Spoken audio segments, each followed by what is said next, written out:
Welcome to this edition of Ramblings of an Old Fart podcast. Hello, my name is Craig Warren. I'm 71 years old. Been married almost 53 years. Father of 9 and grandpa to a bunch. I'm sort of retired. I retired at 65 to provide full-time care for my wife who's had some serious health issues.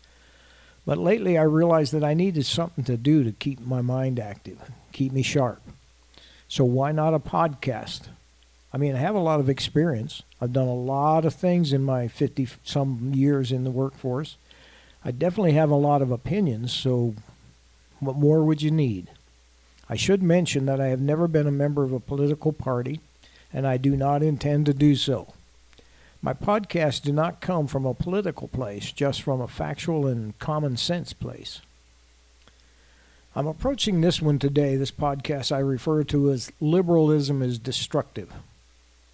And I want to give you some examples of exactly what I mean. Like I said, I'm not political about this. I just see the facts and call it as I see it. One of the biggest ones we have recently is the sanctuary city thing. These cities declare sanctuary status, and then they declare a state of emergency when the people actually arrive.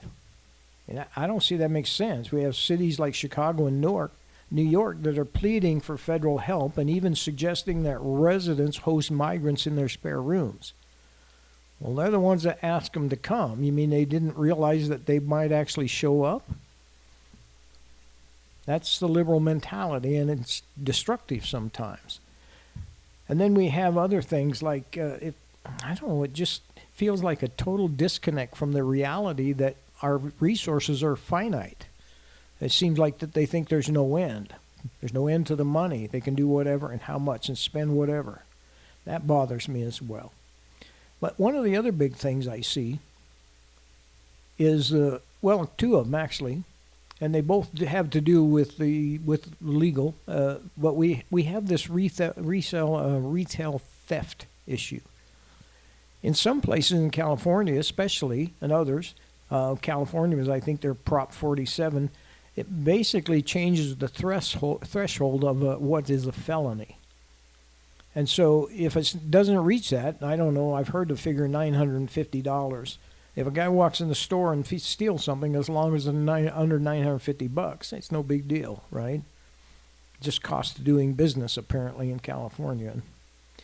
But then the result is that you have basic goods like toothpaste and laundry detergent under lock and key. Otherwise, the stores have to close. They can't afford the theft, the amount of theft. And here's what it comes down to me. It just seems like the rights of the criminal are being prioritized over the rights of the law-abiding citizens. That's where liberalism is very destructive. But now, and I should mention here as far as defunding the police as well, because now we have the situation, I'll get to it here in just a second, of the states wanting to hire, some people say they're illegal aliens, others say that they're just non-citizens. Either way is kind of stupid in my book. But let's go on to an energy thing first. There's a massive push in several blue states to ban gas stoves and other things, gas furnaces. But now we also have this mandate that we want to be 100% electric vehicles by a certain date. The problem is, in states where they're getting very high levels of EV cars and other things, all of a sudden it comes to a point where they're telling residents not to charge their cars during heat waves because the power grid can't handle the load. Well, that's destructive. They got rid of their gas car and got an EV, but now they can't charge it when they need it. That's destructive in my book. And then it seems insane to try and force everybody onto the electric grid. It's already admitted by almost anybody you talk to that it's already fragile and overburdened, but we want to keep pushing more stuff onto the grid.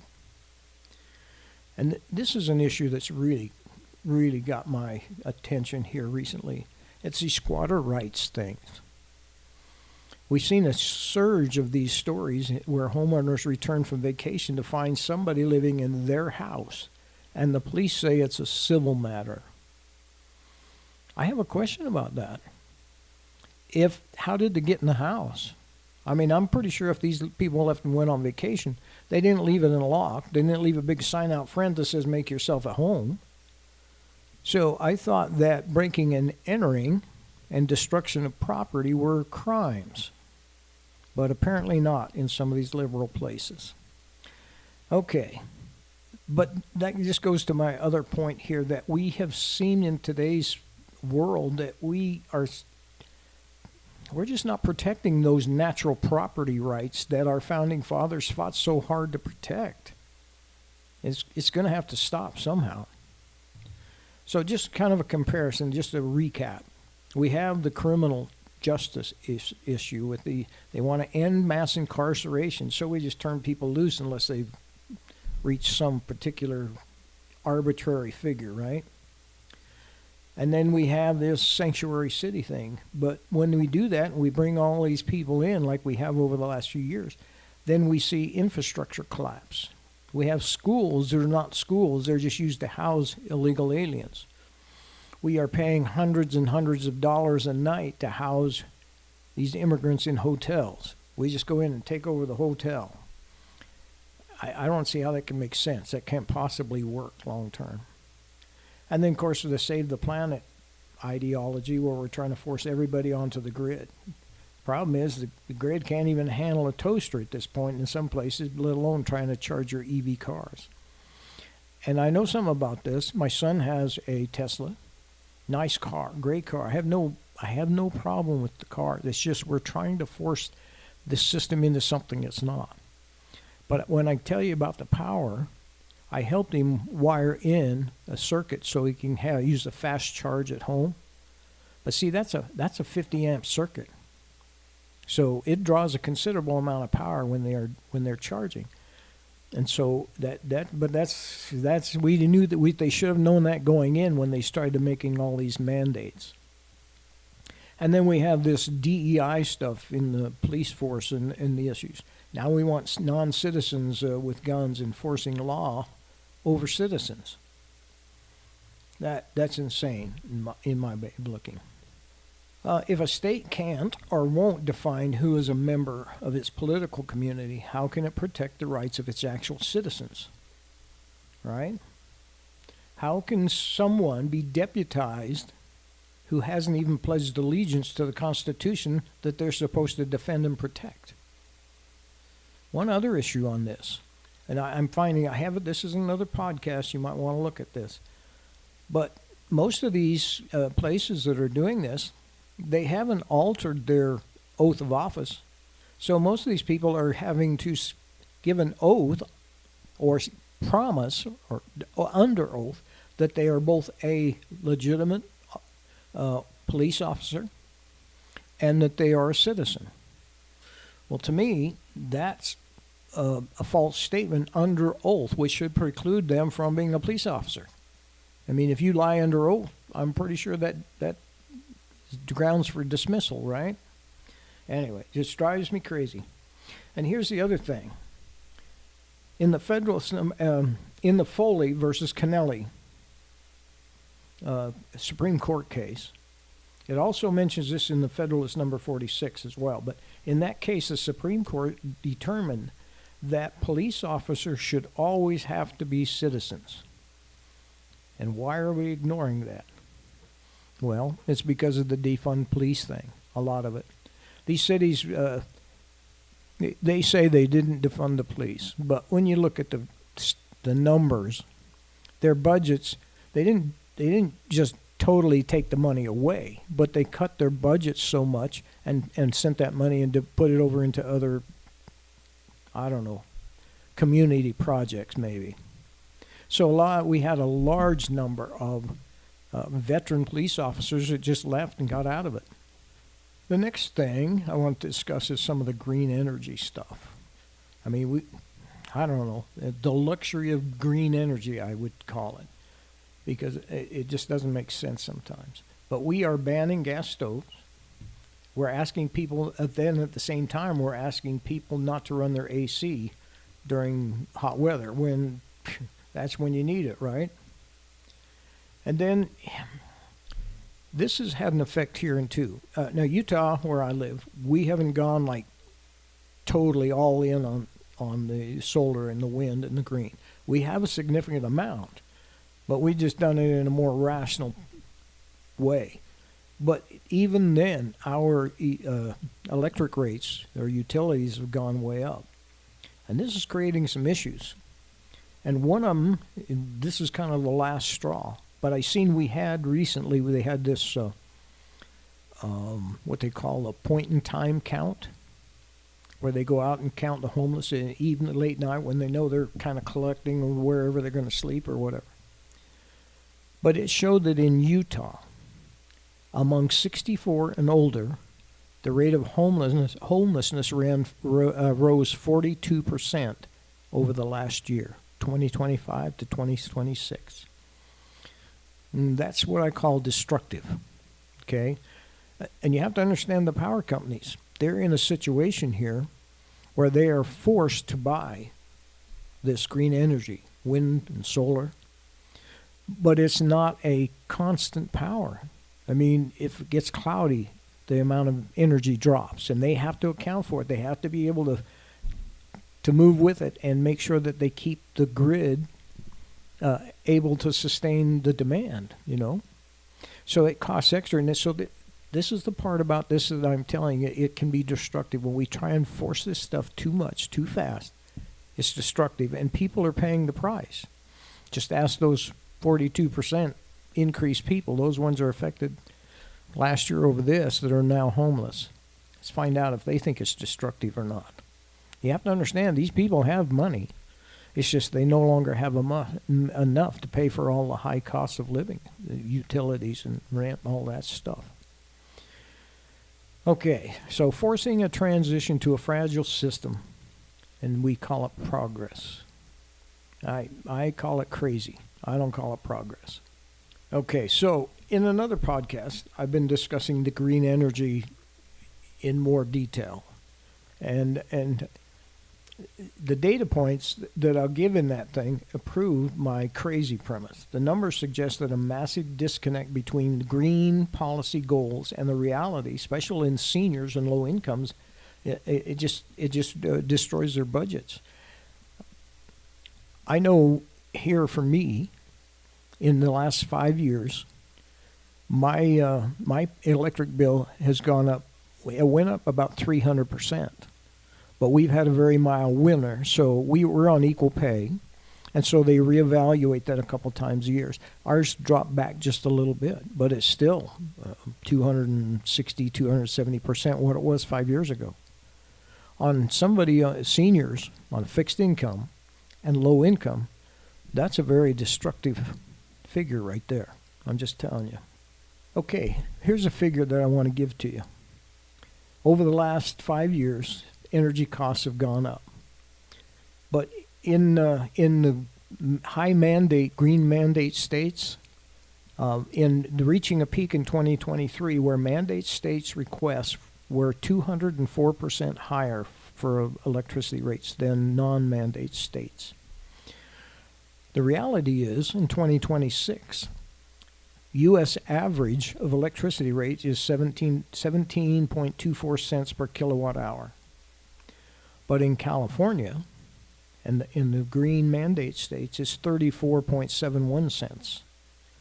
In Massachusetts, 30.88 cents. You seeing a trend here, right? In Utah, where I live, it's 12.99 cents. So, you know, look what that's going to do to budgets in people in some of these other high impact states. California and Florida has also instituted some other things. It's what they call a fixed charge, based on income rather than usage to a certain point. So you have a minimum monthly fee, basically. Doesn't matter how much you actually use, you have to pay this minimum fee. And I think about it like this. If you went on vacation for 2 or 3 weeks and you come back and you had basically no power usage, very little, but yeah, you still have to pay this absolute minimum figure. It's crazy what we're doing. In 2026, the average monthly household electric bill climbed to approximately $610 a month. That's a considerable amount of money, especially on low income. For retirees, that's the crazy part, right? And a lot of these, especially in these sanctuary cities, I mean, they're watching the state find billions of dollars to pay for new arrivals while telling longtime residents to pay the high utility bills to save the grid. That's destructive. See, here in the green mandate states, overall average in the U.S. Comes between the averages between 30 cents and 41 cents per kilowatt hour.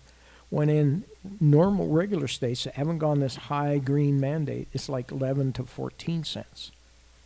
Okay, so here's the issue that I have. There's a company that's called North American Electric Reliability Corporation, and they do research on this. It's called the NERC, and they have a long-term reliability assessment that comes out every year. And right now it's showing a red alert for the U.S. grid. And here's the breakdown. They project that in the summer peak demand will rise by 224 gigawatts over the next decade. The real story here, though, is that is a 70% increase over what they predicted for last year, because we are forcing so much more stuff onto the grid so fast that I don't know what's going to happen there. A lot of that is, of course, there's reasons. So some of it's the AI data centers. And, of course, I notice Trump is working hard, and so are others, some of the lawmakers, trying to make it so these data centers, if they come in and build them, they have to build their own power generation system. The only problem I can see is with some of these high green energy or high green states, the high green mandate states, I'm not sure what they're going to use for power to run those generators. They don't seem to like natural gas or any of that stuff. I don't know. It's going to be an interesting thing. But then we have this aggressive electrification thing. We want to try. Some of these mandate states are wanting EVs, total EV vehicles by a certain date, some, I don't know, random date. I'm not sure how they think they can force it into that time frame, but they're trying. And then the biggest problem that we have, too, is in those places they're retiring firm baseload power, like coal and gas and some nuclear stuff. And that's what keeps the lights on when the sun goes down or the wind stops blowing. So you can't get rid of that at a faster pace than what you're building the new stuff. And you still always have to have something that's baseload. How are you gonna deal with it the nighttime when the wind stops blowing or the sun goes down? That's the part that's just, yeah, I have there's no common sense in some of this. Okay, here's their vulnerability warning from that NERC. Illinois, they're listed as one of the top 10 states that will most likely face blackouts in 2026. Right? California, of course, they're always a hot spot.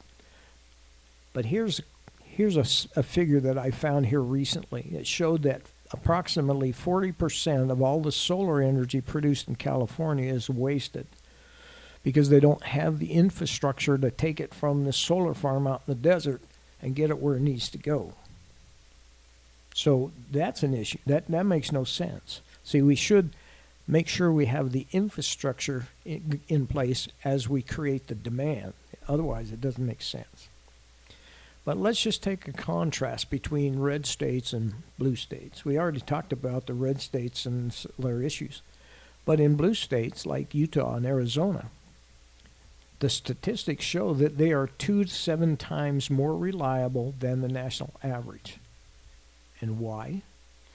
Because we're using an all of the above strategy that keeps natural gas and nuclear and coal and whatever. We're trying to get rid of coal, but we still, the natural gas, we're keeping that in the system so that we can cover when the solar and the wind are not working. Basically, they shut off when certain conditions come. You know, sun goes down or it gets cloudy or the wind stops blowing.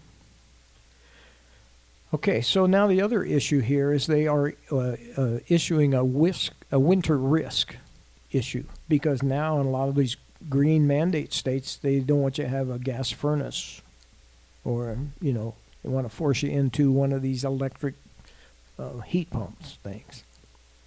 The problem is now the demand is growing faster in the winter than it is in the summer. So if you're in one of these green mandate states, what's going to happen when really cold? I wonder about this for this last winter, because they had some tremendous cold in the upper northeast. So that's the part that bothers me, is because this creates a dangerous situation when we are overtaxing the grid and we are creating a situation where it's not going to be reliable. And the way I look at it, because the rates are going up, the ratepayers are actually being charged for the inefficiency of the whole system. That's just the way it is. It's the way I can see it. But regardless of this NERC, our own government, recently, their government experts are sounding the alarm. They aren't predicting failure. They are warning that it's already built into the trajectory. There's no way to avoid it at this point. We're being told about electric cars and electric stoves for a grid that NERC says is changing faster than the infrastructure needed to support it. I recently seen some figures. The homeless correlation here. 5 states with the highest per capita homelessness, like Hawaii, New York, California, Washington, Massachusetts, they also consistently rank at the top for utility costs, right? There's a relation between utility costs and homelessness here. And I think I would say that qualifies as destructive. Okay, this is one thing that keeps popping in my head. My dad always had a saying when I was growing up, especially when I'd come up with some brilliant idea. I said, man, I could do this. I know I can do that. And he would just look to me and say, son, just because you can doesn't always mean you should. This is something that I think should creep into our policymakers at all levels of government. Just because you can does not always mean you should. I have just a quote here for you I want to leave with you on that part of it. It's from Ayn Rand. It says, we can ignore reality, but we cannot ignore the consequences of ignoring reality. So I have just one last thought here. This one's not about the subject. This is just something for thought. An elder is teaching his grandson about life. A fight is going on inside of me, he says to the boy. It's a fight between 2 wolves. One is evil. He is anger. He is greed. And he is lies. The other is good. He is peace, truth, and hope. The grandson asks, which wolf will win? The elder simply states, the one you feed. I think we should make sure that our politicians are feeding the right wolf. And that should go for us all in our society. It seems like we have become just too much hate and anger. So we need to make sure we're feeding the right wolf. I thank you for joining me today. I hope you found it entertaining, educational, thought-provoking. Join me next time, won't you? I'm Craig Warren, and this has been the Ramblings of an Old Fart podcast. God bless and keep you until next time.